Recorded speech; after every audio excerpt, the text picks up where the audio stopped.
yaşamak, yaşamak değil. Durnalarla haber eyledim, demediler seni sevdiğimi söyledim. Demediler gurbet elde yolun gözledim. Demediler sensiz yaşamak, yaşamak değil. Bu yürek senden yardıran değil.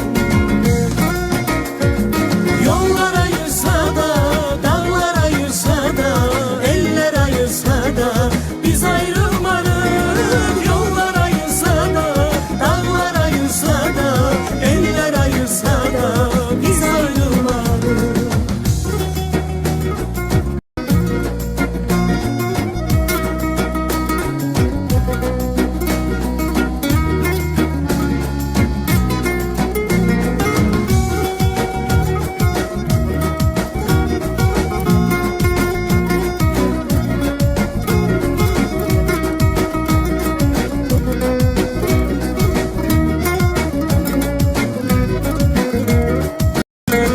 Ben sana könlümü vermişem, bir zaman sensiz yüreğim sızlayan.